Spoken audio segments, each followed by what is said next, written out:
Olá, tudo bem? A proposta desse novo vídeo é apresentar o tema Conjuntura Política e Econômica em tempos de coronavírus. Neste vídeo, vamos fazer uma exposição sobre os principais acontecimentos que envolvem o Brasil, países na América Latina, em outros continentes que estão contidos dentro deste contexto. Pois bem, o ano nem bem começou e, segundo pesquisas do Datafolha, caiu de 69 para 62 o percentual de entrevistados que declararam que a democracia é melhor que qualquer outro regime de governo. Nesta mesma pesquisa, subiu de 13 para 22 aqueles que afirmam que não se importam se o governo é uma democracia ou uma ditadura. Já em relação ao índice de democracia promovido pela revista The Economist, que varia de 0 a 10 e leva em consideração os critérios liberdades civis, cultura política, participação política, funcionamento do governo, processo eleitoral e pluralismo partidário, a média global dos 167 países analisados caiu de 5,48 em 2018 para 5,44 em 2019. No caso do Brasil, ficamos na 52ª colocação, e passamos a ocupar o décimo lugar no ranking também na América Latina. Quando esse índice ele foi lançado, nós estávamos em 40º lugar. Neste mesmo raciocínio, as chuvas de janeiro trouxeram enormes prejuízos, seja com vidas, seja com a infraestrutura que já era precária, obrigando os governantes no país a redirecionarem seus recursos de áreas antes já deficientes para socorrer as cidades atingidas pela calamidade, principalmente na região sudeste do país. Se não bastasse, o PIB apresentou um crescimento de apenas 1,1%, abaixo do previsto, tendo em vista que os especialistas acreditavam que poderia ser melhor, uma vez que a reforma trabalhista e a reforma da Previdência prometia alavancar o crescimento da economia, o que não aconteceu. Na Austrália, embora faça parte da ecologia do país, a combinação de secas e ondas de calor recordes, efeito das mudanças climáticas, foram o combustível que faltava para que as queimadas sem precedentes no país atravessassem o final de 2019 e adentrasse em 2020, causando enorme destruição à fauna e à flora naquele país. O fogo na Austrália não é causado pelas mudanças climáticas apenas, mas esses eventos vêm se tornando cada vez mais extremos e mortais. Estudos já apontavam que os incêndios florestais durariam mais e seriam muito mais severos e imprevisíveis à medida que o planeta está em processo de aquecimento. E isto já se tornou uma realidade naquele país. Em 2 de janeiro de 2020, os Estados Unidos executaram um ataque de drone no aeroporto de Bagdá, no Iraque, que matou o líder iraniano Qassem Soleimani, depois de uma semana de ações ofensivas entre Irã e Estados Unidos em território iraquiano. Ele era o general que comandava a atuação iraniana em outros países. e sua morte foi ordenada pelo presidente norte-americano Donald Trump.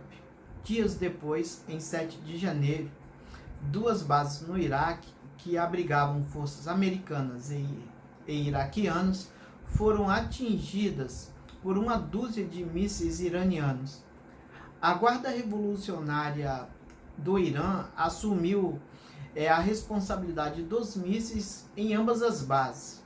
No dia 11 de janeiro, o Irã anunciou que seus militares derrubaram um avião ucraniano que caiu na quarta-feira, 8 de janeiro, perto de Teherã.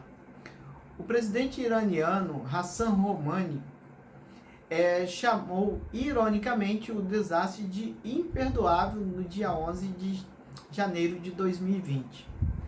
Após a morte do líder iraniano, sem o conhecimento do governo iraquiano, o parlamento aprovou uma lei que exige a retirada das tropas estadunidenses de seu país. O sentimento anti-americano aumentou consideravelmente e as autoridades tornaram-se cada vez mais distantes do aliado americano, que contabiliza mais uma derrota para os Estados Unidos, que já está no país há 19 anos.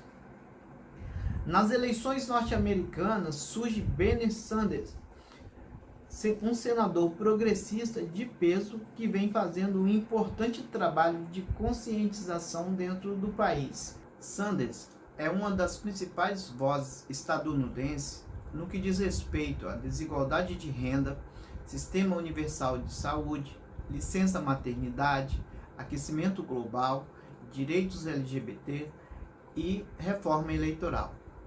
Foi candidato ao governo do estado e do Senado nos anos de 1970, sem sucesso.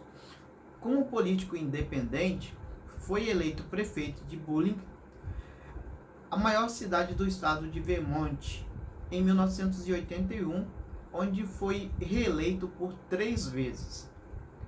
No dia 3 de novembro deste ano, os Estados Unidos escolherão um novo presidente.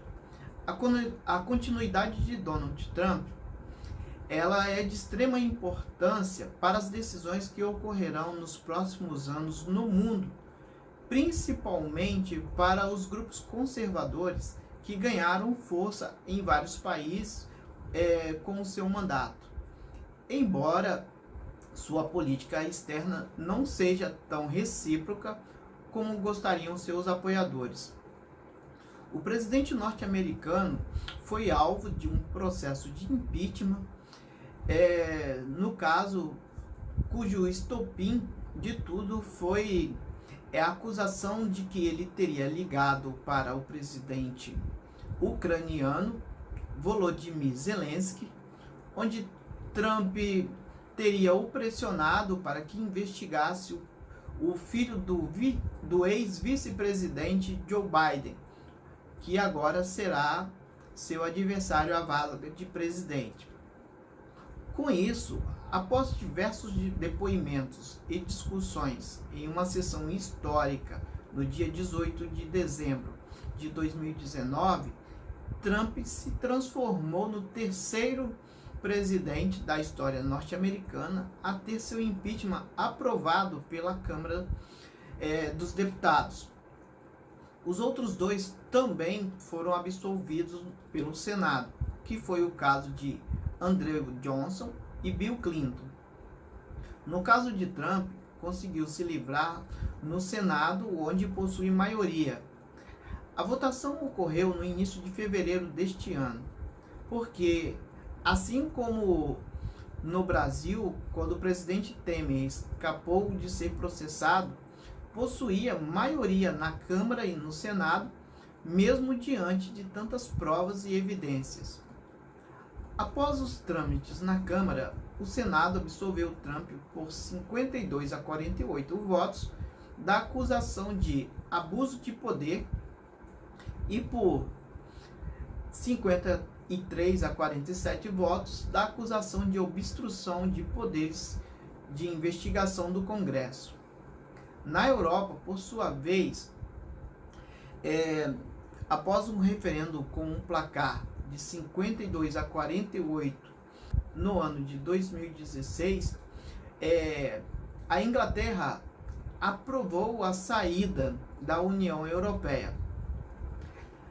A União Europeia possui 28 países e após 47 anos, com uma campanha chamada Brexit, saída britânica, que significa essa sigla, se popularizou fundamentalmente a partir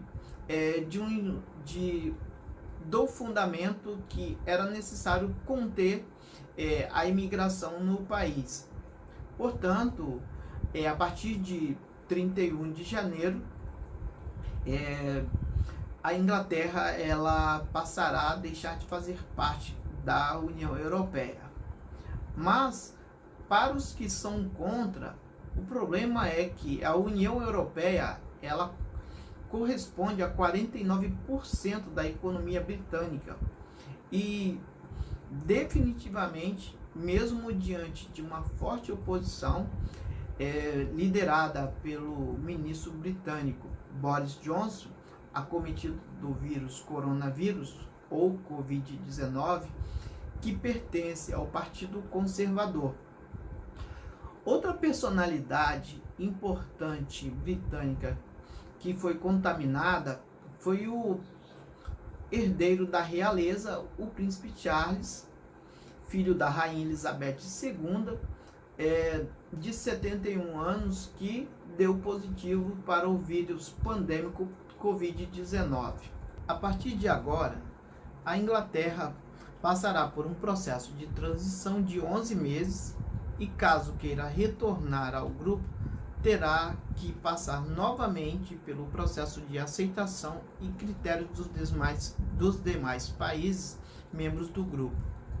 Na América Latina, a região enfrenta as consequências dos protestos populares e a consolidação de novos governos em um momento de incerteza econômica e previsões de uma conjuntura política marcada por muitas incógnitas e pelo fator surpresa.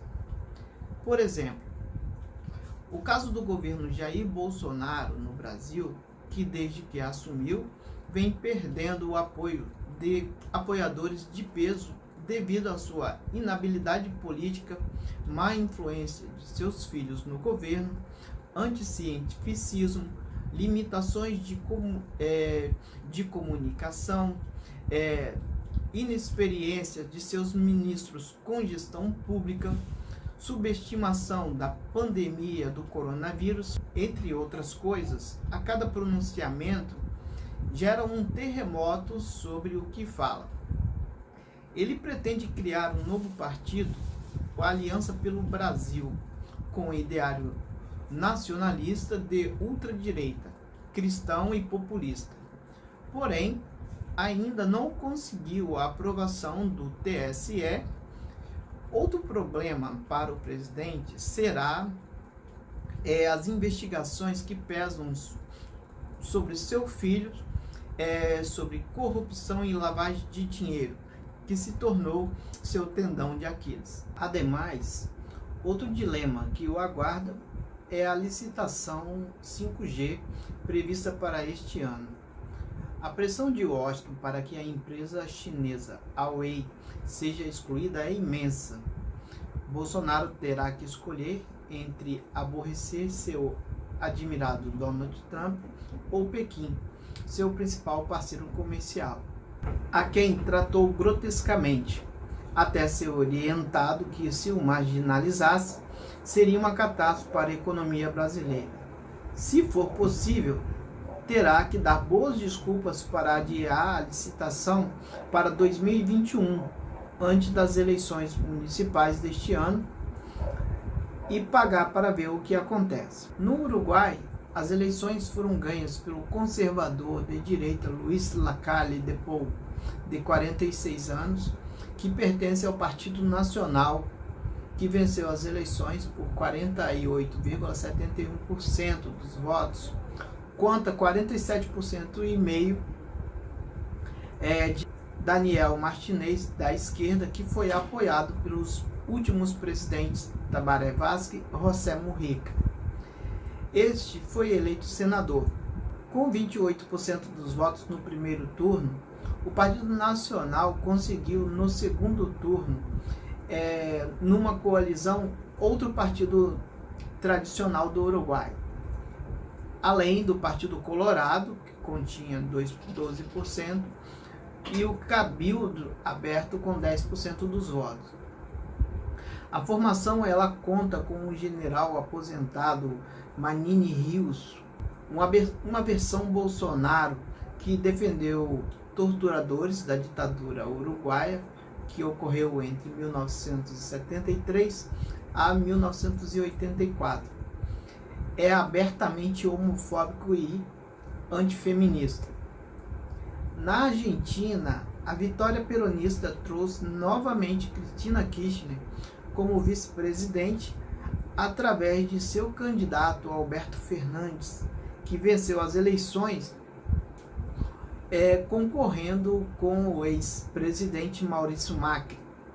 No entanto, não bastasse os problemas econômicos herdados, que são enormes, o governo terá que ter muita habilidade, pois a vitória trouxe uma oposição ainda muito forte e terá que bastante dificuldades em qualquer situação. O principal alento é que pode ser diferente, pois a transição, guardada as devidas considerações, foi bastante cordial e amistosa. No Chile, governado por Sebastián Piñera, o país desde outubro de 2009, ele atravessou o ano até o início de 2020 com grandes protestos, com enorme participação de estudantes e trabalhadores que lutam contra o sistema educacional que gera uma segregação entre ricos e pobres, endividando estudantes sem condições financeiras que se arriscam a estudar em universidades privadas, fazendo com que a desigualdade se amplie no país. E esse fenômeno ele acontece desde a ditadura de Augusto Pinochet, que tem como principal herdeiro político o atual presidente. Isso tem gerado confrontos dotados de muita brutalidade, onde mais de 200 pessoas já perderam suas vidas nas ruas de Santiago ou sofreram graves lesões. No México, a economia vem sofrendo enorme recessão. Sendo a segunda economia da América Latina, o país, governado por López Obrador, de esquerda, depende de um acordo econômico entre Estados Unidos e Canadá para oxigenar sua economia. Contudo, o presidente mantém amplo apoio popular de acordo com todas as pesquisas. Porém, ainda não é bem aceito no meio empresarial, o que inviabiliza retomar a economia e colocar em prática sua agenda social. Sua última e bem-sucedida ação diplomática gerou dividendos políticos, que foi abrigar o ex-presidente boliviano Evo Morales, que foi ameaçado por generais em seu país e agora se encontra na Argentina. A Venezuela, por sua vez, ao que tudo indica, continuará muito tensa sobre todos os aspectos. A dolarização alivia um pouco a vida dos mais ricos, mas em geral os mais pobres têm migrado em massa para vários outros países. O aparecimento de Juan Guaidó no cenário venezuelano indicava que muitas coisas iriam mudar, principalmente depois de se autoproclamar presidente, contando com o apoio de mais de 60 países. Porém, isso não foi suficiente, visto que não foi eleito e não possui apoio popular tanto assim. A estratégia chavista de conscientizar a sociedade em conhecer sua história, seu patrimônio econômico, sua identidade cultural e promover a cargos de alto escalão, jovens oriundos de classes baixas, por enquanto tem funcionado. Isto porque existe um grande interesse, principalmente dos Estados Unidos, de tomar posse do seu petróleo, que é de ótima qualidade, e também é uma das maiores jazidas de petróleos do mundo. Com o passar do tempo, Guaidó vê suas esperanças ruírem na comunidade internacional diante do governo de Nicolás Maduro, contrariando a propaganda negativa dos veículos de comunicação tradicionais, aliados ao grande capital, e pela oposição interna dentro da Venezuela. O país obteve uma vaga no Conselho de Direitos Humanos na ONU, com uma votação bastante expressiva. Entre os diversos e devastadores efeitos geopolíticos do coronavírus, há uma clara evidência que uma grande potência se posiciona para assumir a liderança mundial. Pela primeira vez após se livrar de seu maior adversário, a União Soviética, em 1991, os Estados Unidos têm um oponente capaz de fazer um enfrentamento direto, seja no fronte da economia, seja na política. Em tempos de coronavírus, temos questões muito polêmicas sobre a origem do vírus. Por exemplo, teriam os Estados Unidos plantado o vírus durante os jogos militares que ocorreram entre outubro e novembro de 2019 em Wuhan, na China? Isto porque há precedentes para essas conclusões. Os Estados Unidos lançou, durante o período da Segunda Guerra Mundial, 2 bombas no Japão sobre as cidades de Hiroshima e Nagasaki, de enorme poder de destruição na época. Além dos herbicidas que também foram lançados sobre as plantações de arroz no Vietnã, que ficou conhecido como agente laranja durante a guerra naquele país, que foi responsável pela morte de milhares de agricultores e soldados vietnamitas. Além da falsa justificativa para tirar Saddam do poder no Iraque, quando defendia que havia armas de destruição em massa e que iria estabelecer uma democracia naquele país. No entanto, como ficou provado, seu principal interesse era o petróleo. Hoje, o Iraque é um país em ruínas devido ao tamanho da destruição causada pelos Estados Unidos e por seus aliados, sem que nada tenham feito até hoje. Ou seria o vírus uma obra da natureza, como afirma uma pesquisa publicada na terça-feira, 17 de março, pela revista Nature Medicine, uma das mais conceituadas do mundo.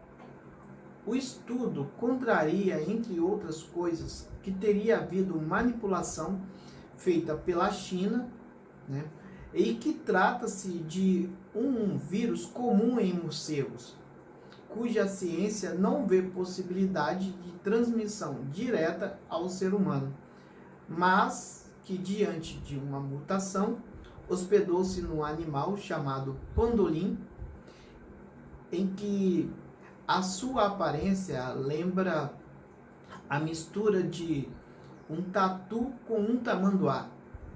Esse animal ele pode ser encontrado tanto na Ásia quanto na África, onde é traficado e vendido para o mundo todo, seja para alimentação, assim como para comercialização de suas escamas, que possui funções medicinais e é de alto valor.